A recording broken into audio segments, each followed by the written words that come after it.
Welcome to today's Te Konehira o Te Awa Kairangi Council meeting. Kia ora tātou katoa. Our emergency procedures are on the screens.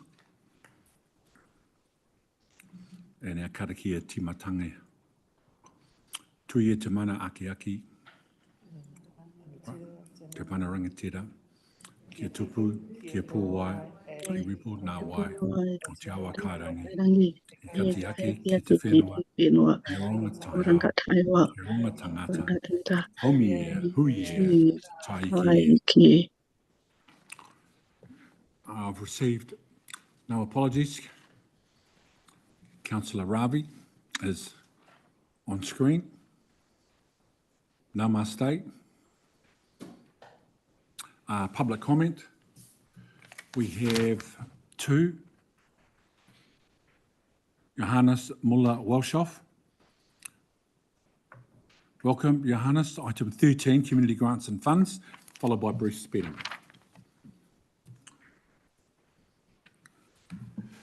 Good morning, Morena, and thank you for having me. I'm speaking, I want to have some couple of comments on the proposal to change the procedures around the grant applications, community grant applications, and I went through the proposal. And as one of the organizers of the Lower Hutt Art Trail, this is certainly affecting me directly. I looked at number 11 in that proposal, which is about the setup of the committee, of the panel. I happen to be on that of the community grant panel for about 6 years, so this proposal would basically mirror what has been on that panel for many years. My only comment on that would be that it would be great to make sure that it's predominantly the more people out of the community who would be on that panel than it would be council staff or council elected members. That's number one.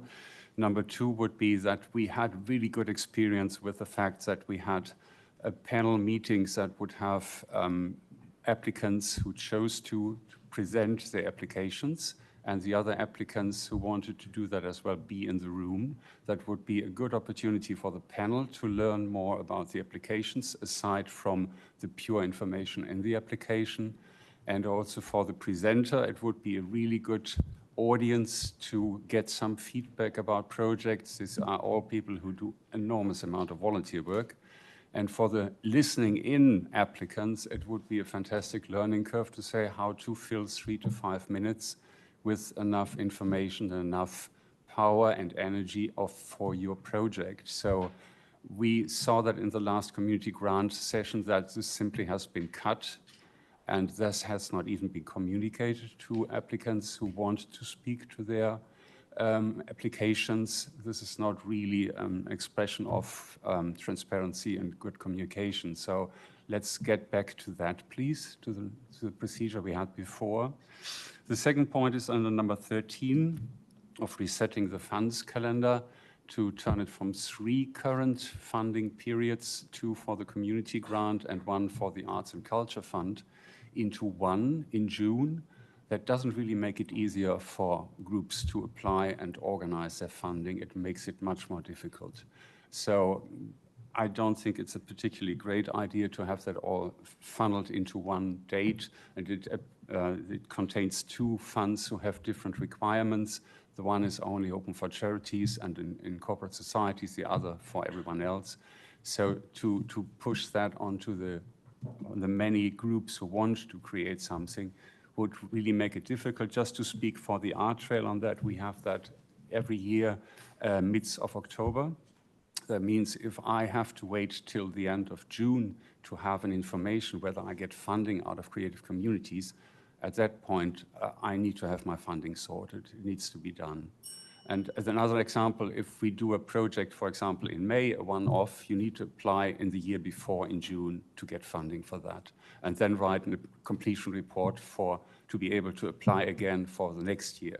That makes it really much more complicated. So please think about that again. Thank you. Thank you, Johannes. Just wait in case there's any questions. Councillor Mitchell.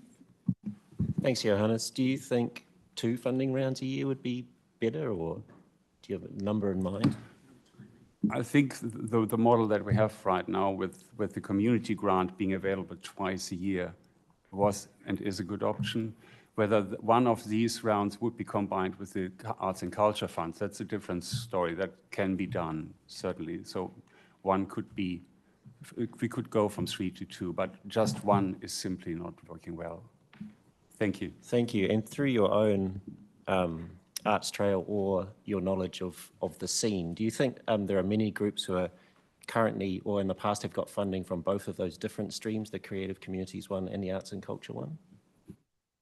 Well, the Arts and Culture Fund or Creative Communities is always, as we know, can give partial funding, not more. So you always have a big package of all kind of funding options that you need to look for, and that could be private donation, sponsorship, fundraisers, whatever other funds that you would approach. For many of them, you would need to have a charitable status, and then any fundraiser that you do, any other thing that you do to get funding takes much more time, makes it much more difficult. The community grant for the art trail is an important part, but it is not the whole picture. We have a rough budget of between $18,000 and $20,000 each year, and we got 2,000 out of the last round, which was already 2/3 down from the year before. So it is tricky, but it is a part of funding that gives you some planning security.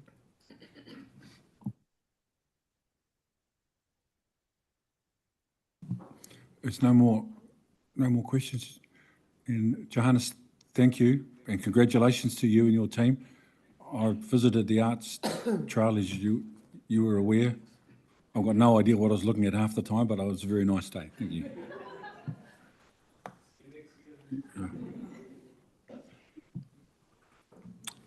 Bruce Spedding, welcome.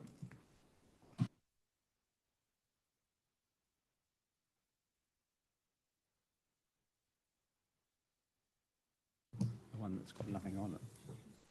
Marina, I'm here to speak on behalf of the Community Board and the community on the community funds and grants, tactical improvements to streamline decision making. No mention of helping the community in that.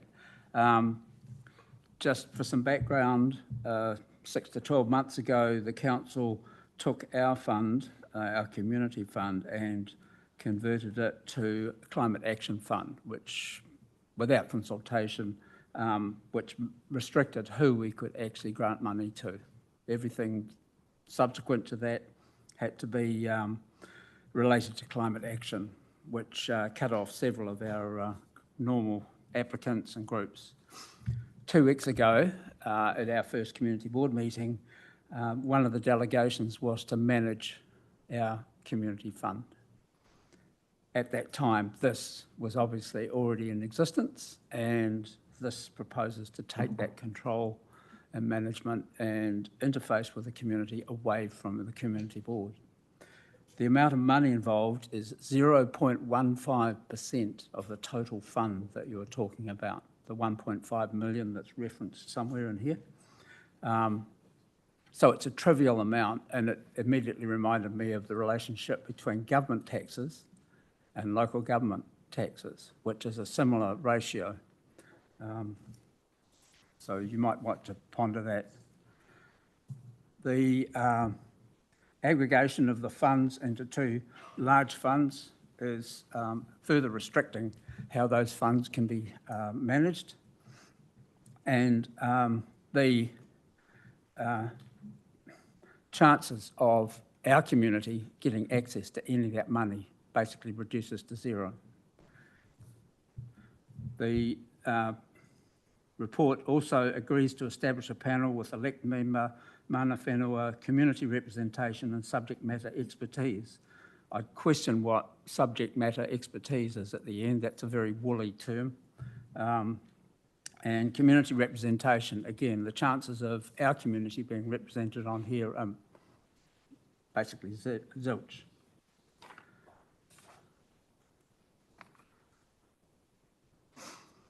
I'll skip through this. It's an incredible amount of bureaucratic speak. The whole report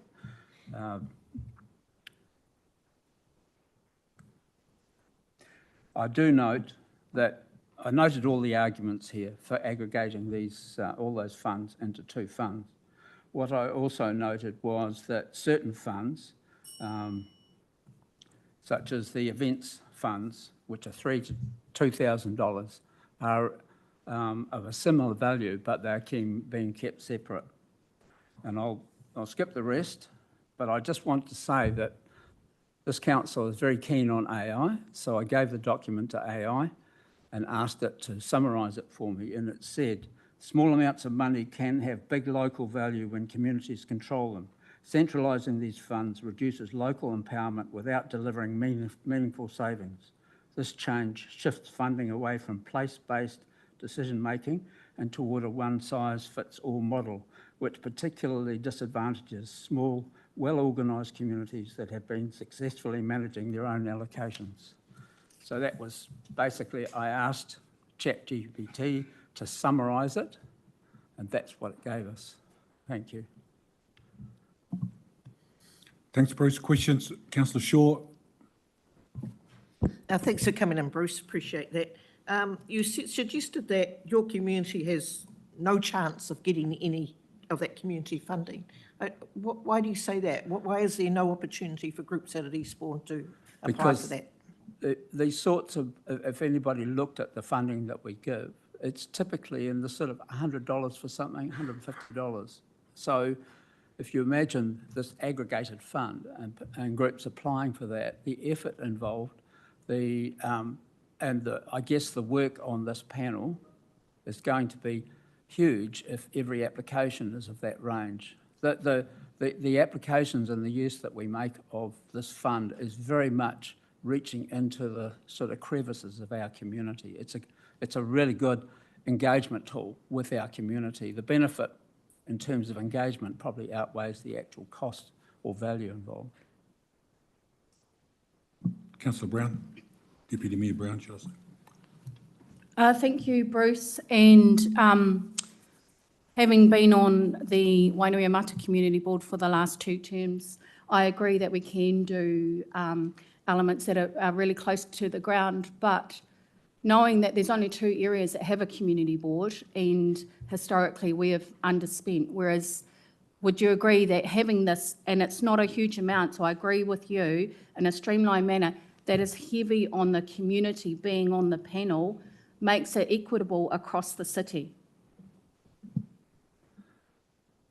I think in any situation where there are minority groups, and in this context, Eastbourne is a minority group, when you deal with the city at large, in this case, then minority groups will miss out unless they are specifically called out and given their own opportunity to engage with this stuff. So I think the answer is yes. There's very little chance of our community actually getting anything out of this new fund. We won't have representation, and you're right, sometimes it's underspent, but it's a really, really good, powerful excuse to engage with the community, to find out what's going on in the community and what the priorities are, the small groups that wouldn't normally even apply for this funding.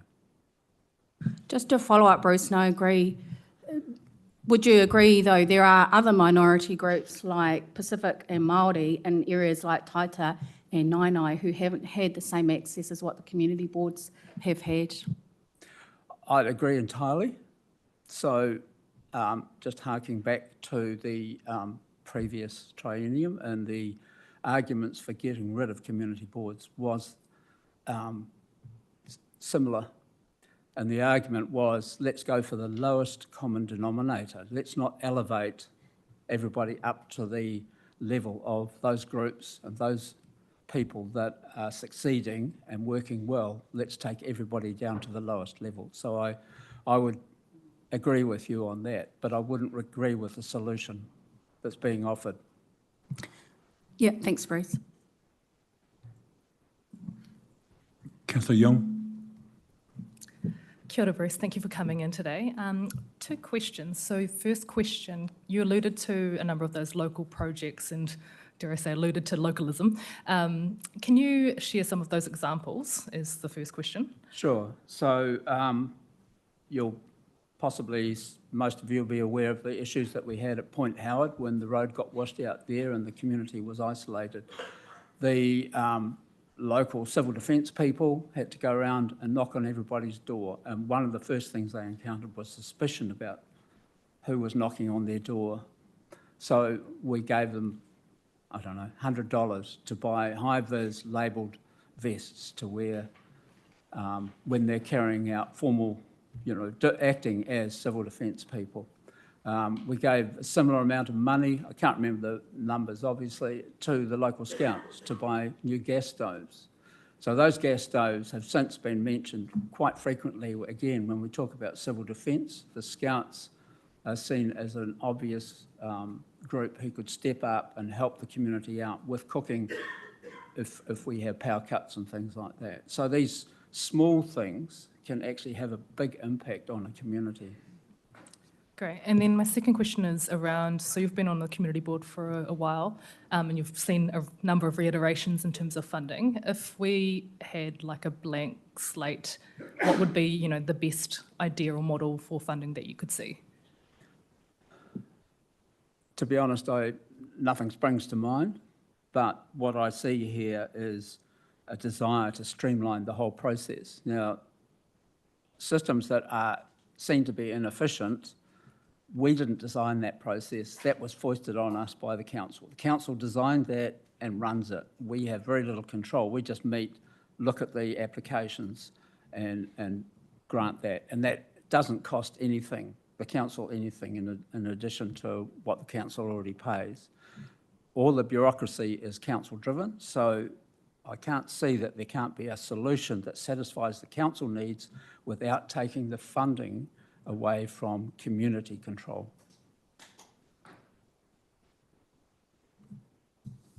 Councillor Mitchell. Thank you, Bruce. You've talked a bit about the change from, I think it was called a community engagement fund to the climate action fund, and how that's kind of stopped you, by the sound of things, from funding things like gas stoves for scouts or the high-vis for civil defence use. Do you think that our current settings are wrong in that regard? Do you think that we should have funding available for other purposes in your community? Yeah, I didn't offer those as examples of ones that were cancelled. That were just examples. But, if we make grants to community, I don't know, elderly groups, people that cannot somehow or other twist what they want into a climate action, that's the groups that we're cut off from. And that's the groups that we don't engage with. As I said, one of the key things about this is it's actually quite an important engagement tool for the community board to reach into the communities. And yes, there are only community boards in Wainuiomata and Eastbourne. The council undertook to find a replacement or an alternative for the other communities. So that's where the council should be looking. They shouldn't be trying to basically weaken the community boards. They should be concentrating, you should be concentrating on giving the other communities the benefits that I feel a community board brings to a community.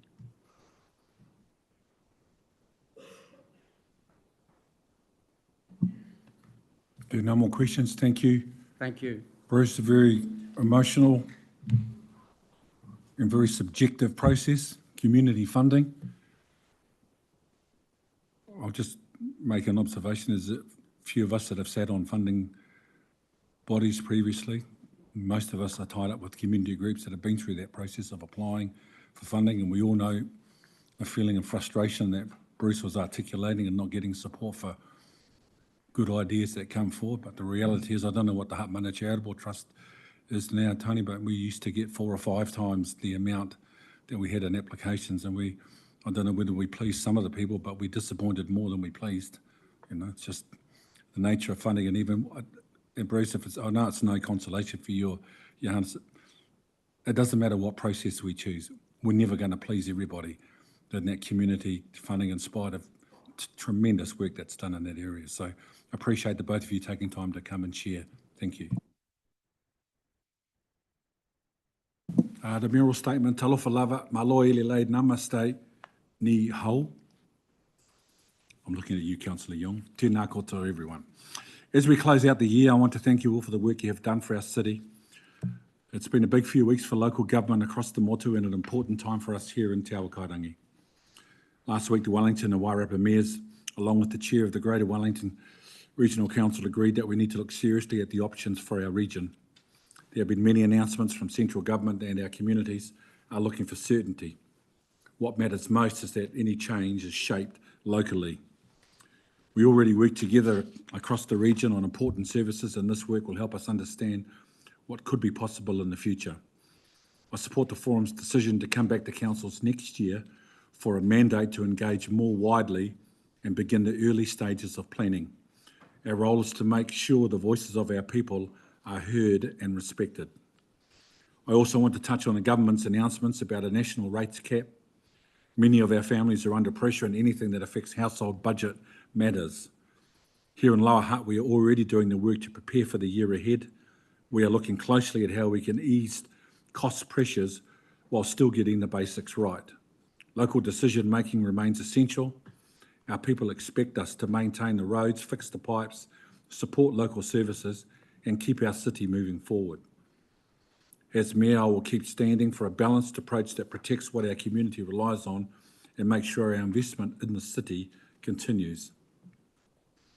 Te Aki Wai, our new regional water organisation from 1 July 2026, will look after drinking water, wastewater and piped stormwater for about 432,000 people across the metropolitan Wellington.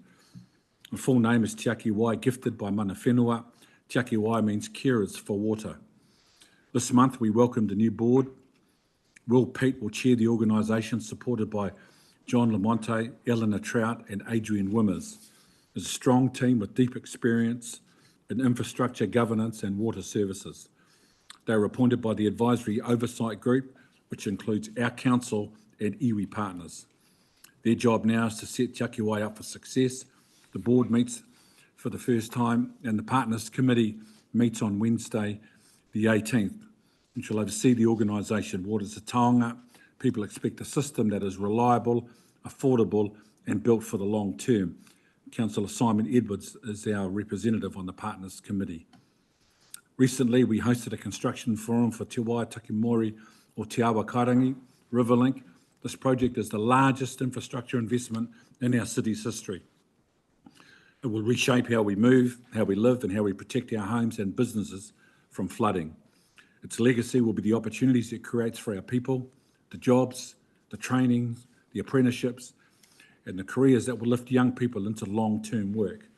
I want to acknowledge our partners, including Whitireia and Welltec, Te Ati Awa and Ngāti Toa Rangatira, and the many local companies who are stepping up to support this work. We've also lifted paid parking on Jackson Street and in the Peel Street car park for December, a simple and practical way to support our retailers through their busiest time of the year. Last week, we celebrated our Manakura Award representatives, 6 outstanding Year 13 rangatahi who have shown leadership and service to our city. Manakura speaks of the treasured birds of the flock, the ones who guide and bring our people together, and these young people reflect the best of who we are. Our future is in good hands. I have accompanied our corporate leadership team across our sites, meeting with staff and a targeted operating model roadshow. This has been a chance to listen, to talk openly about the challenges and opportunities ahead for our organisation. More than 300 staff have taken part, which shows the commitment and pride our people bring to their work. Thank you to everyone who has joined us so far. Your insights and willingness to engage will help shape the triennium ahead. Plus, I was introduced to Slido and the 6 Ps. The community, we have had a strong presence in recent times at the Mangwa Mob Rugby League Tournament, Suicide Prevention Hikoi, Christmas in the Nui, Christmas in the Hood, and making the Stokes and the Stokes Valley Christmas Parade and Hutt multicultural events. Organisations and people that reflect those who make a difference in our community.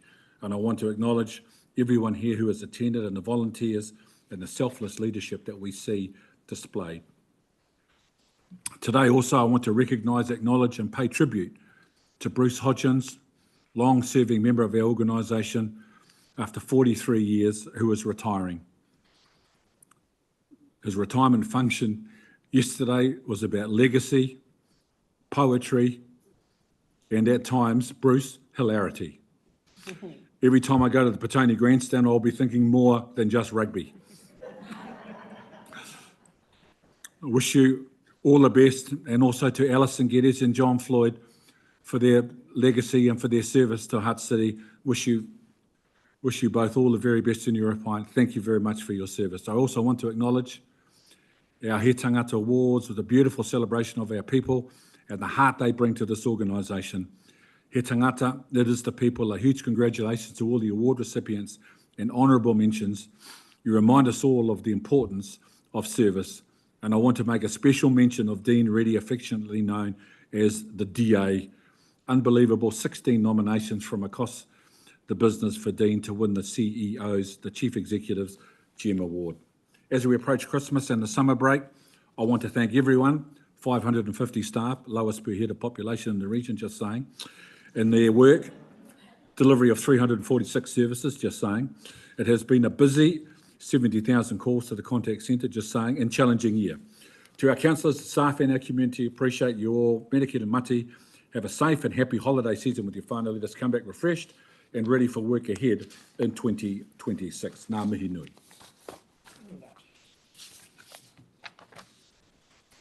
Okay. Apologies. Conflicts of interest declarations first. Councillor Barrett. Thank you, Mr. Mayor. I'm involved with the Community Grants Committee and at times have chaired that committee. So I just feel it's fair that I offer a conflict there. Thank you. No other conflicts? Councillor Parkin. Likewise with the Creative Communities Committee. Councillor Shaw. Yes, similarly on the climate change committees, two of them. Councillor Prabha. It's on mute. Likewise for the Creative Communities panel as well. I'm a member of that panel. Thank you. Are they all conflicts? Thank you, members, for declaring your involvement with those things in various different ways. It's not going to prevent any of you from taking part in the discussion and voting. But recognise that you just wanted on the record that your involvement in the past. Chair, could I just add my one as well then, which I was on the Community Climate Action Fund in the last reunion.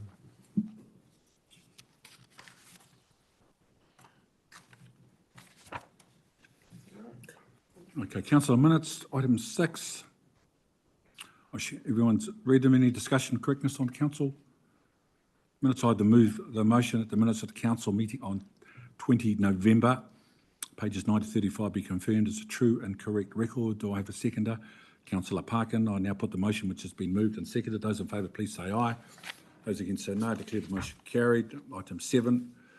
Item 7 been withdrawn from the agenda by Chief Executive Understanding Order 10.9. This is a procedural matter and therefore it will not be discussed during the meeting. Item 8, approach to the annual plan 2026-27 on page 68 of the agenda. Jenny Liveship, your Group Chief Financial Officer, to speak. Thanks, Jenny.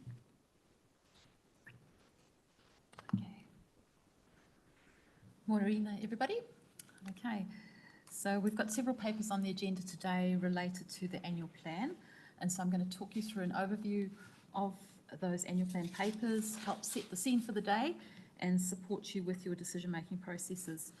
The pack that I'm going to go through was published on Diligent last night, so you can have a look at it there. I'll ask Deepu and Alicia to join us at the table for any questions. Deepu's our Manager of Financial Planning and Performance, and Alicia is our Manager Transaction Services. Before we jump into the slides, I just want to mention the supplementary paper that was published on Friday. So that's got the very much hot off the press three yearly property revaluation information.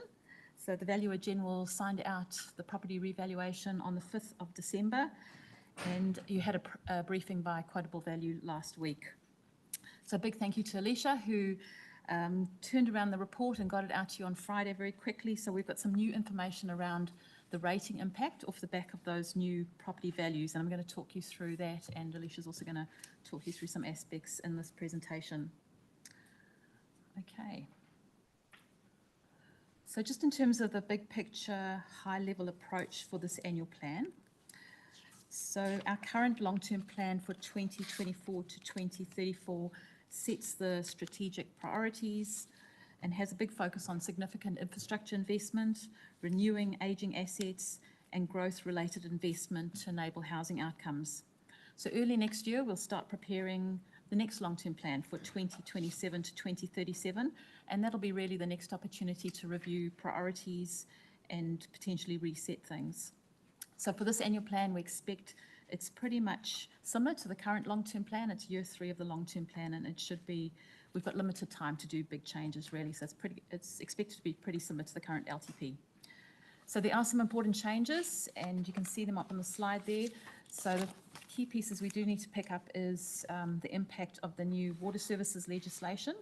We've got our new Water Services Council-controlled organisation, Te Aki Wai. That's on track to take delivery of water services from July 2026. We do need to do a long-term plan amendment off the back of these changes, so we need to move all the water budgets, the assets, liabilities of water services, move it all through to Te Aki Wai. The new board will now hold responsibility for setting the water services strategy, in the investment program, and the water charge pricing strategy. So that's an important part of this annual plan process that we need to complete. Rates affordability. We know that rates have more than doubled over the last 10 years, and there's significant cost of living challenges for many in our community. And so we know that many people are really struggling to pay their rates as well. So we need to carefully consider what we ask the community to pay for in this annual plan process. Recent announcements by government about the introduction of rates capping need careful consideration as we're going through this annual plan process and developing our next long-term plan. Since July, officers have been working on the target operating model, and we're really aiming with this to find real deep operational efficiencies and reduce cost to ratepayers. Details of the target operating model are going to be formally presented to Council in February. And so off the back of that, we expect through the next long-term plan process, there'll also be community engagement to consider any choices and options that you'd like to progress.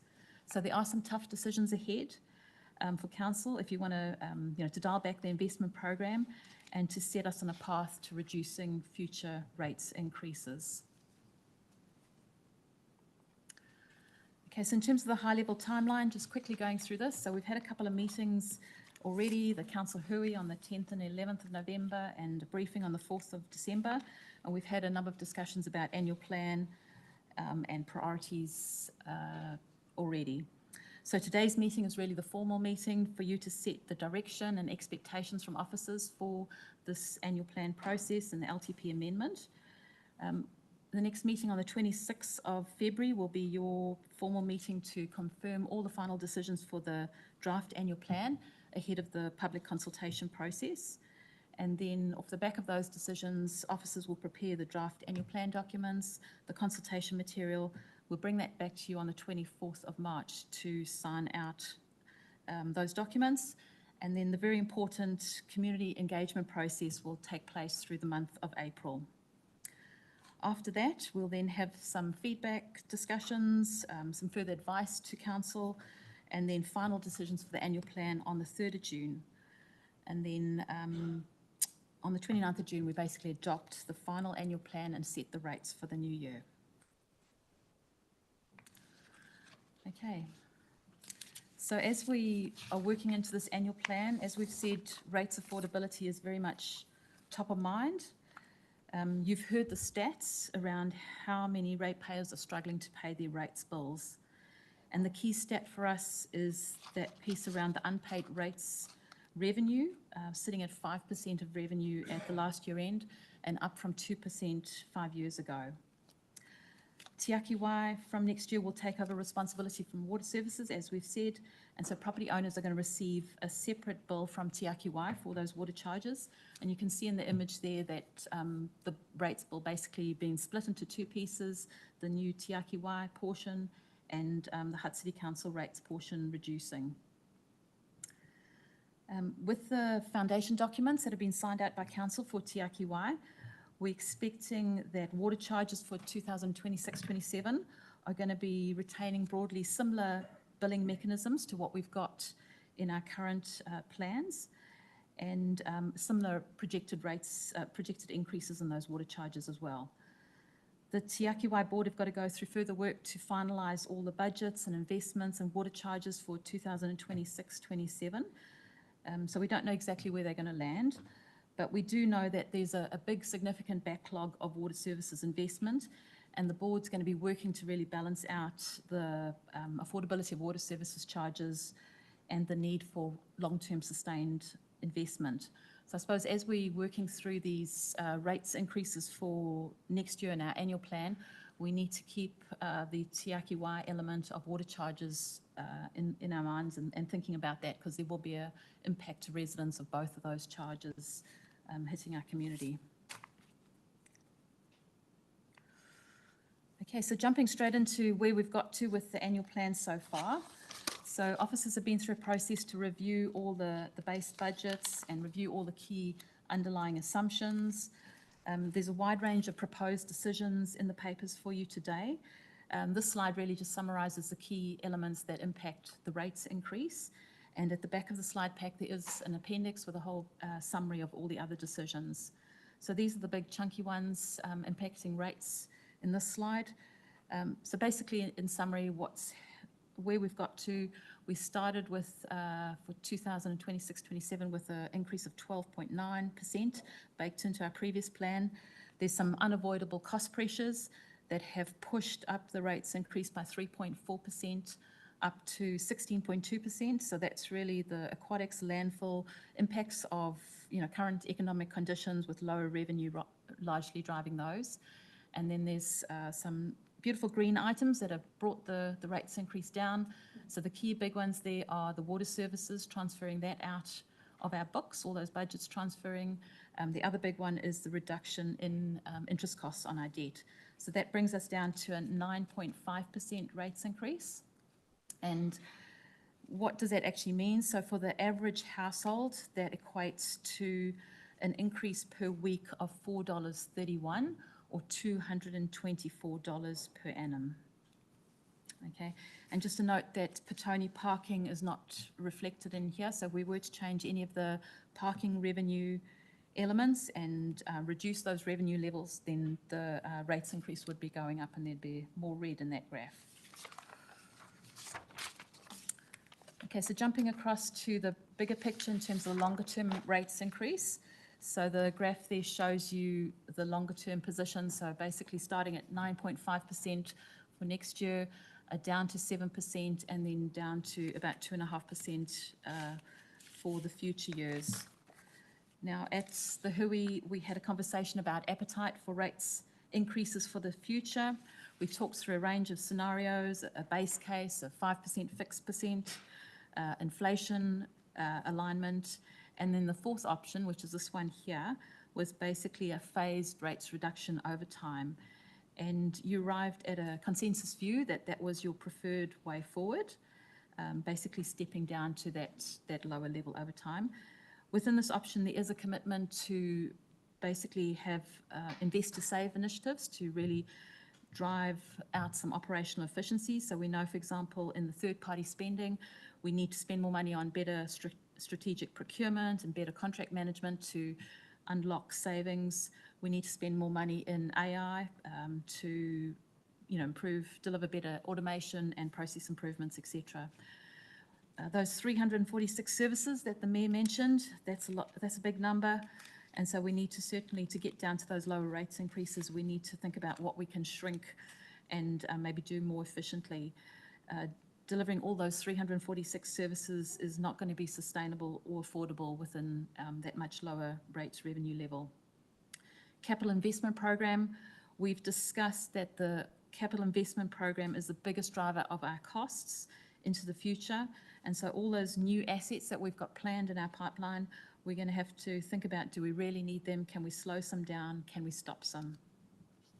And then finally, our property portfolio, really thinking about, can we optimize and rationalize our property portfolio, make some better choices about how we deliver services across that asset portfolio, and potentially divesting some surplus assets. So this phased rates reduction option has got some big challenges in it and some tough decisions that need to be made. And going back to the rates capping expectations from the government, it certainly will set us on the right pathway within those expectations. Okay, so a quick little look at financial strategy elements off the back of that much lower rates revenue levels compared to what we had in our previous plans. So before we put in any savings or make any of those tough decisions, our key financial metrics, there's plenty of amber and red sitting in that picture there.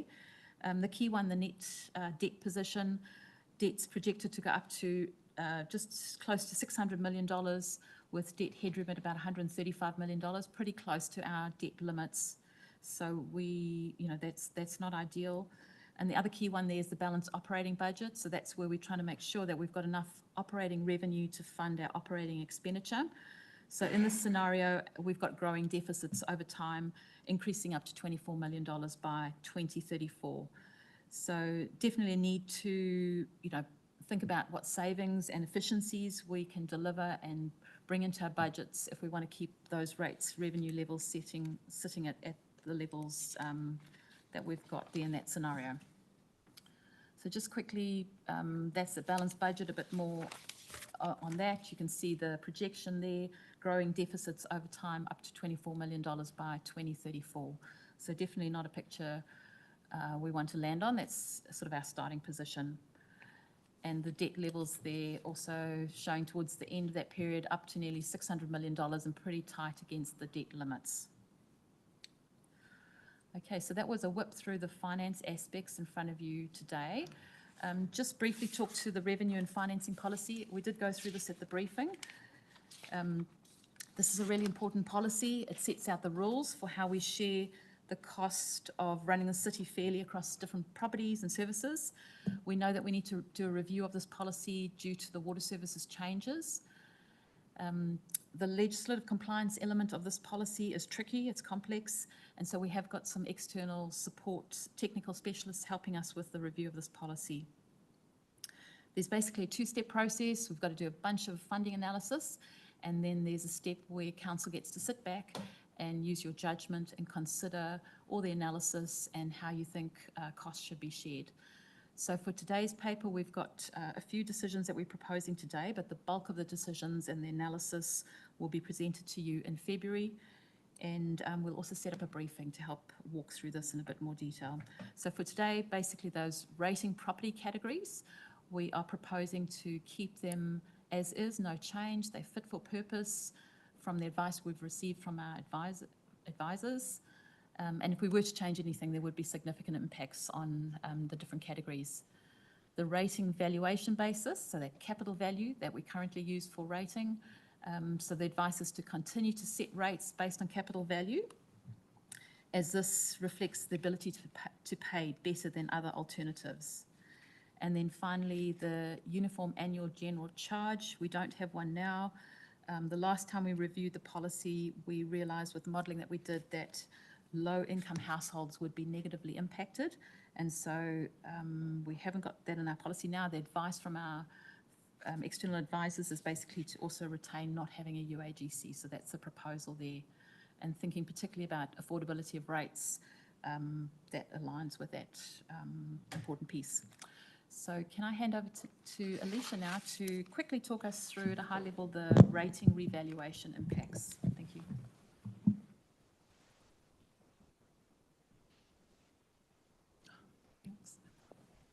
Kia ora, everyone. Before I talk through the revaluation impacts on the next few slides, I just wanted to start quickly with two things. The first is that through the annual plan, council decides how much revenue we need to collect. in total. And the second is that property values across the city don't move evenly. They increase or they fall differently, and that's just a normal feature of the property market. And again, I know you've heard this a number of times, but it's really key, especially now in a falling property valuation market. The revaluation doesn't change the total amount of rates council collects. It resets how that total is shared across properties. Now, overall, in the 2025 revaluation, residential property values across the city have fallen by around 11%. And at the same time, the proposed rates increase we're looking at the moment is 9.5%. And that's because the rates increase is driven by the annual plan and not by the property market. So a fall in property value doesn't automatically mean a fall in rates for an individual property owner. What matters is whether a property's value has fallen more or less than the citywide average. If a property has fallen more than the average, it generally carries a smaller share of the total rates requirement, and the rates increase tends to be lower. And if it's fallen by less than the average, it carries a larger share, and the rates increase tends to be higher. Can we change the slide? Now, this slide shows the average capital value within each rating category. You can see that values have moved down, but by different amounts, depending on the type of property. For example, the commercial central average property has reduced 6.7%, while the commercial suburban has reduced 15.5%, and we see a lower rates increase for the average suburban property as a result. Now we'll look at the suburb level detail, which shows how these capital value changes vary across the city. The next two slides really show the story of the relative change. This information helps to show why people can experience quite different outcomes, even though the same overall rates increase is being applied across the city.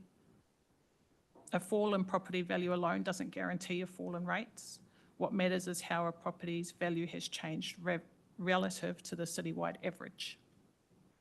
For suburbs where values have declined more than the average, you can see smaller increases in rates, and we can see that in places like Ellistown, Days Bay, and Eastbourne.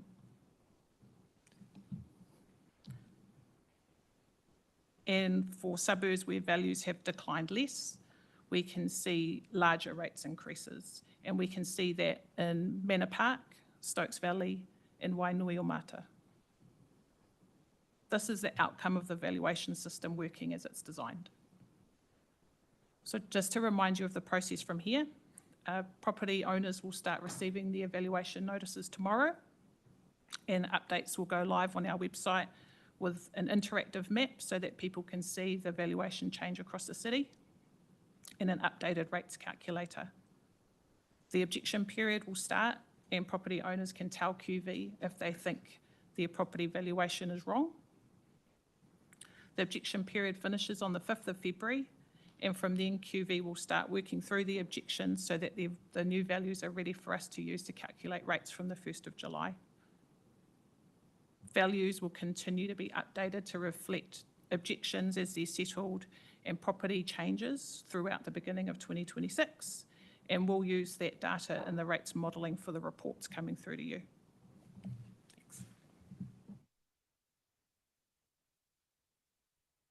Okay, so thank you, Mr. Mayor. We've finished this presentation. Happy to take any questions, broad questions, and I think the next paper we're going to jump into the water services paper, which deals with some annual plan aspects of that as well. Questions? Councillor Dyer and Councillor Edwards. Thank you for the robust presentation. My question's around the RFP and the timing. You mentioned that we're coming back in February. Is that we will be making those judgment calls about where we land on different lines? Cool. And is the 60-30 split part of that policy as well, and will that be part of the February conversation? Yep. So we'll bring back some really detailed analysis that's underway currently. We'll bring that back to you in a briefing ahead of the February meeting, and definitely the 70-30 split is an important part of that whole policy setting, and the allocation of general rates across, commercial versus residential, and the flow-on impacts and differentials will be part Then of. my second question, the recommendations to stick with not having a UAG going forward. I know that we're one of the few councils that does currently charge our water rates through a targeted rate. Other councils do it in the general rate. Is there an argument to say if we're losing our targeted fixed portion of our rates bill to Te Ake Wai that maybe we do bring a UAG to combat that, or is it? We don't recommend that because the fixed elements impact low-income households unfavourably. So the more that we can have linked to the capital value, the better. We'll see through Te Ake Wai that there'll be a move to more fixed charges. They set the pricing strategy, but that's what we're expecting. So there'll be, in the water charges side, there is going to be more of a dominance of fixed charges. So, and the legislation they can't use capital value, whereas we do have the flexibility to use capital value. So our advice would be to kind of try and maximise that as much as possible, taking that affordability lens as a top priority. May I just add to that, all of our financial planning has been based so far on what we have. And if you think of next year as being a transition year and the need to move to price harmonisation as soon as possible, I think maintaining the status quo is the answer for that transition year rather than turning it on its head and then doing it again the year after. It's going to be complicated enough for ratepayers. It sounds like we might be slightly better here in the hut with having already a fixed charge, whereas the rest is variable, be a bit trickier. Councillor Edwards. Yeah, thanks, Jenny. Early days for Te Ake Wai, and I'm sure they'll be making their decisions in the months ahead. But I seem to remember you, and you made the comment in your presentation that you were expecting increases in water charges to be about the same quantum as our projected rates increases. But I also remember, I think you're saying a 13% annual rise in costs expected from Te Ake Wai going forward. Is that what you meant, 13? We're expecting 13%? Yeah, so Te Ake Wai board do need to work through making their final decision, so we don't know exactly where they're going to land. Our long-term plan had a 12.9% increase for this coming year, so we're expecting from the statement of expectations that they'll probably follow something similar. The Water Services Delivery Plan also had an overall increase across all the councils' areas, basically of 13%. So we know that's kind of the average of where they are likely to land. But yeah, there's still more work to be done by the board to confirm the exact pricing. Deputy Mayor Brown. Thank you, Alicia. We're working on a strong principle of affordability of rates going forward. And what happens if the household, they're going to face a 9.5 rates increase from us, but when we go into price harmonisation, the control that we will have over Te Ake Wai not having that same core principle of rates fairness, and what control do we have over that if it does blow out year after year and we're making brutal cuts and Te Ake Wai is increasing year by year? I suppose there's a few elements. We know through the Partners Committee that there's a whole lot of decision-making and direction to be provided by the shareholding councils around those future increases. So, there's big decisions to be made there. We do know that in the statement of expectation, there's hardship provisions and new policies that the new board's expected to set up. And so I suppose, those elements coming together hopefully will set direction in line with, to support people. Yeah. Councillor Parkin. Kia ora, thank you for the report. Some really interesting reading in there. I'm looking at the graph 5 balanced budget and noting that we finally potentially get to a balanced budget in 2029, but then we let it slide out of our grip. Given that it is a legislative requirement, how much of an increase or continued increase in rates would be needed to keep us at a balanced budget?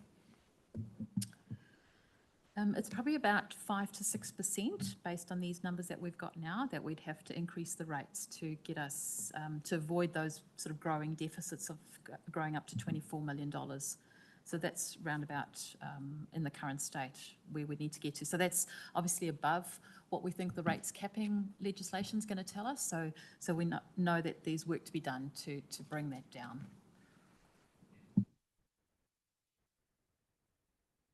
Councillor Stallinger. Just a point of clarification in response to Councillor Parkin's question. He referred to the legislative requirement. Is that calculation based on the legislative requirement or our revised calculation methodology?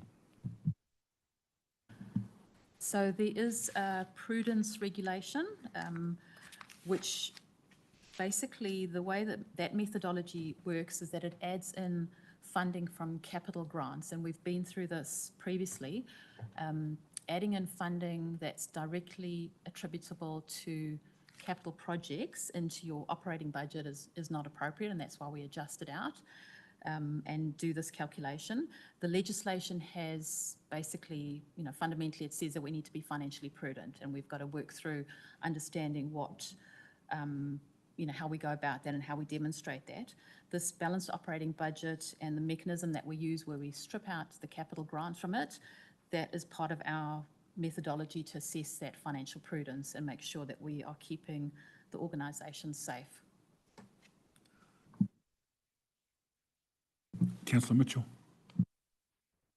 Yeah, just another follow-up on the same graph, the balanced operating budget projections, which show that we do balance our budget in 2028 and thereafter it goes back into the negative. That indicates, doesn't it, that that consensus indication to lock our rates increases at 2.5% isn't enough. Yeah. Yes, correct. And, the balancing our budget in 2028 is like a very marginal green there. I'm almost not counting it because it's so minor. Yeah. If I may add to that, I mean, I actually think 2.5% is an impossibility in that context. And if you look at construction and infrastructure inflation, currently running at 9%, do the math. Minister has already indicated on rate capping that he's willing to look at a range of ranges, and not just the range of ranges that has currently been mooted. And that's precisely because if you can work it out, if your infrastructure inflation is running at 9% and you're rating at 2.5 to 4, all we're doing is stacking up more problems for the next generation, which is precisely where you were before. So I think there's a little bit of watch this space on that. Deputy Mayor Brown. It was just the same follow-up. With the rates capping, will there be, the legislation will supersede our current legislation, which will then show what Councillor Mitchell has said, that we will not be able to cover inflation at a minimum.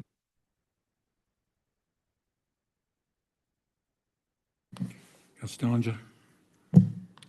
In relation to forecast future inflation, will we have bill projections for the coming years? Yep, so in Appendix 1 to the report, there's all the significant forecasting assumptions, and we've included in there the latest bill projections, and they are slightly lower than what we had in our previous plan. So that's really helped us a little bit too with that easing of the rates increase. So those are already reflected in our workings.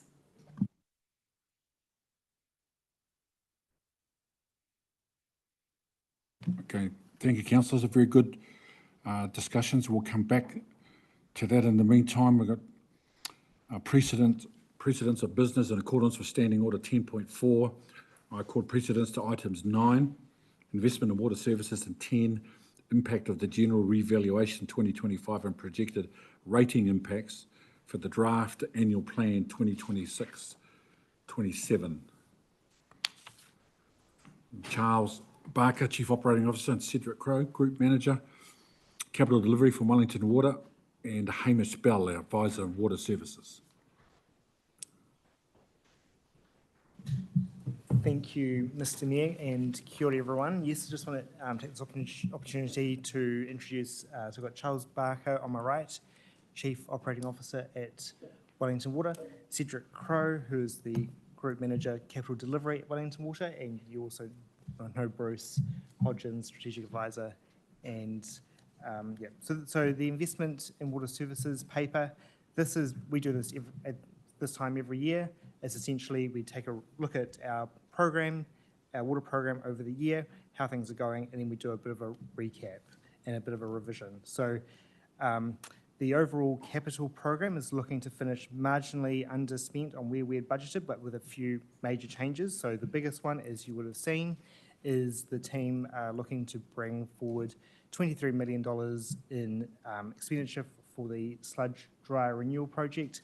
That is for some deposits to place orders for some items that have long lead times, and that is to get those items ordered and into the country so that the dryer can be installed and operational by the end of 2027.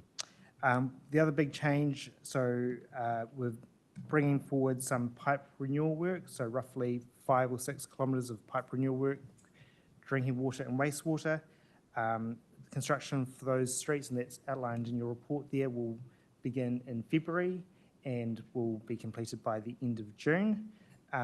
There's been so the other big changes, so water meters, there's been a change in how that project is being run at Wellington Water, so the capital expenditure of $7.5 million no longer required this year, but they're taking the time to develop a business case for the program, and so there's an additional $250,000 in operating budget to develop that.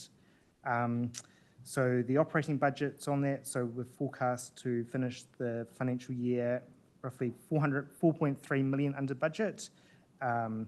And so that change to the water meters, there's no change to the budget required for that. So happy to take your questions on that first paper now. Councillor Parkin. Kia ora. Thank you for the report. Regarding the water meters, obviously part of the briefings that we were given the previous training was that water meters are there to significantly save costs and one of the cheaper ways of reducing both our water usage, finding leaks, etc. What impact does not rolling them out have? And also, are we rolling that budget, the CapEx budget, out to the following year, or is it just being absorbed? Yeah. Yep, so just first, I'll just make an initial comment. So yes, so the rollout will still happen, it's just been pushed out into future years. So the cost of the rollout will be met by Te Aki Wai. I think Wainuiomata was one of the first cabs off the rank is to be part of the water meters rollout. But the thinking is that better to keep the region sort of in line, not get too far ahead, so the technology doesn't get too far ahead, but I'll also let Charles make a comment on that. Yeah, I think it's Te Aki Wai has different empowerment and a different requirement to be able to implement meters. So the project's gone through a series of changes to reflect that reality as Te Aki Wai becomes more a reality. It is really important that we use HUT's CapEx in a really cost-effective way, and one of the key concerns would be to accelerate out a rollout of some type of meter without knowing that for certain that is the metering that is going to be adopted across the region for things. So it's a prudent decision to accelerate. I think it's really served its purpose, showing the HUT's commitment, and it really has underscored the fact that that money was there, that metering is something that the region's going to have to do. So it's led to a really empowered position, but it would be imprudent for us to commit you $7 million when we don't know for certain what meter and how that meter is going to be read, and miss out on some broader cost efficiencies of rolling it out across the whole region at the same time.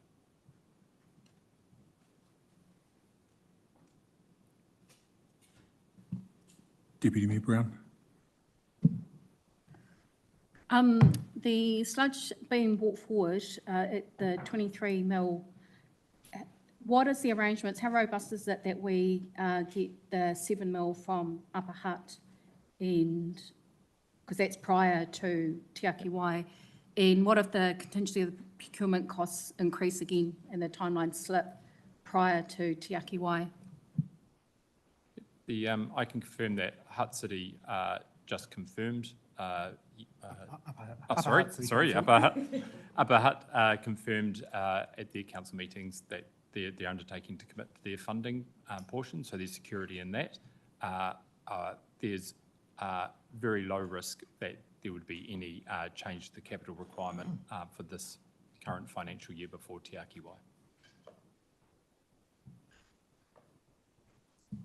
Councillor Dyer. Thank you. The table on page 182, paragraph 7, talks about the $11.7 million of pipe renewals have been brought forward. The lion's share is in Wainui. Is that taking like a suburb approach to try and get a lot done in a small area, or are they the worst pipes that are top of the list to be renewed? So it's purely based on what was in the program and the need and the condition of the pipes. And so these were already in the program to be renewed, and these are the ones that have just been brought forward. So the whole works has been brought forward. Exactly. Cool. Councillor Edwards.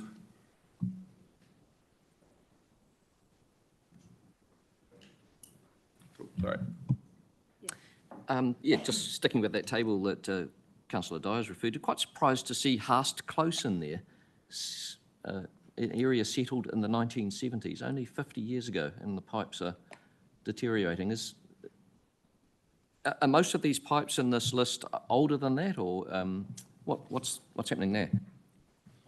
I think age of the asset is only one factor. What the asset's made out of, asbestos cement pipes are notorious.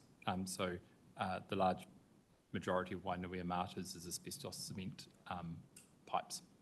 And so that it's unfortunate the projected age of that pipe when they put it in the 70s was that it was going to be one of those great solutions, but it's not. Thanks. And what's the anticipated age of network renewal that we're doing now? Pipe network renewal. Sorry, you just clarify that? What's the anticipated lifespan of pipes that we're putting in now? I think I'd have to get it, but I think it's 60 to 70 years, I think, off the top of my head. But it's we're considerably. I imagine every year, every generation has said this, but we are considerably more confident in what we're making the pipes out of now than we were. Councillor Ravi. Thank you, Mayor. Excuse me. I would like to just speak to attachment 1 of the Wellington Water Limited memo, points 15 and 16 on pages 7 and 8. Given the large discrepancy in the previous budget, which missed key elements. Councillor Ravi, that's in public excluded. Okay, sure. Can we come Sorry. back to that? Yeah.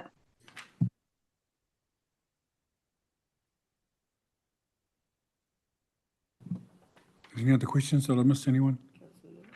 Councillor. Okay. Oh, Councillor Stallinger. Sorry, Tony. Yeah, sorry, I was a bit late getting my hand up. Just a point of clarification on page 191. There's a bullet point which refers to a previous contingency release being reallocated. Could you just explain a little more as to what that means?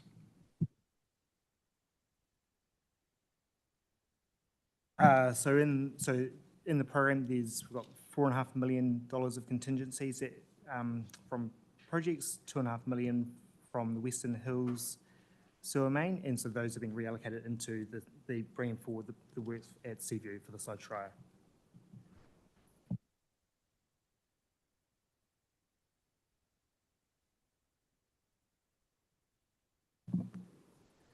Thank you. Any other questions? Okay, we put the recommendations up on screen, 1 to 4.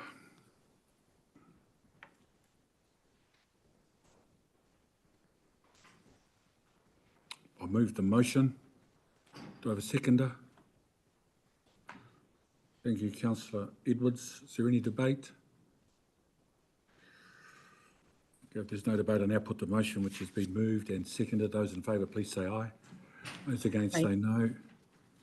Declare the motion carried. Thank you, and thank you to Hamish on debut.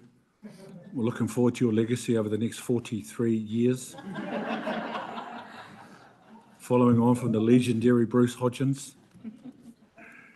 Thank you. He's a hard act to follow. Yeah, very hard act to follow.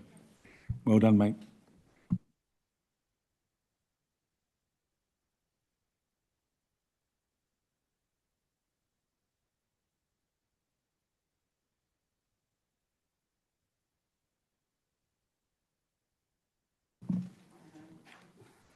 Thank you. Item 10, Alicia. Oh, sorry.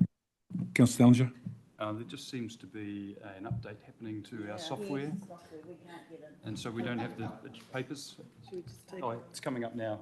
Should we take 5 minutes? Is it coming up? 5 minutes?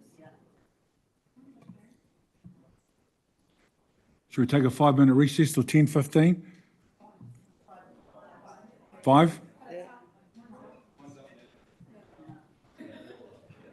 We're all up.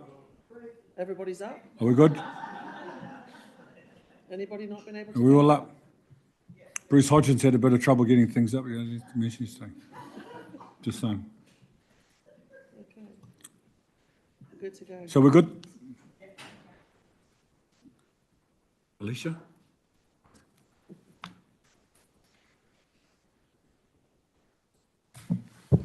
Kia ora again. Are we good? Yeah.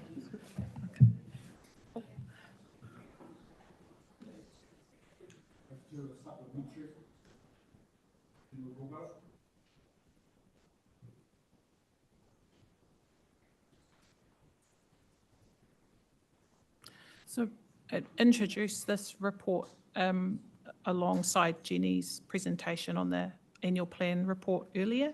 And I know you've only had this one since Friday, since it was a late report.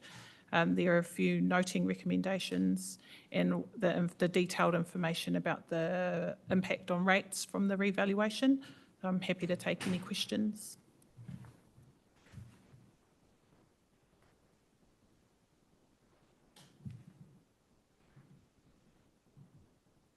Do you know questions we put to recommendations?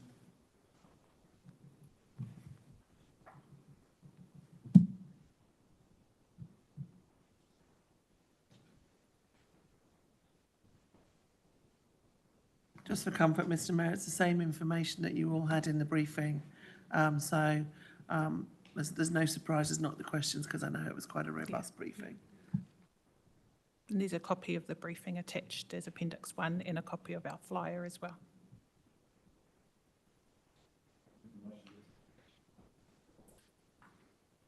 Move the recommendations 1 to 4 on page 2 of the supplementary agenda. Do I have a seconder? Thank you, Councillor Mitchell. Is there any debate? Okay, now put the motion, which has been moved and seconded. Those in favour, please say aye. Those against, please say no. The motion is carried. Thank you, Alicia.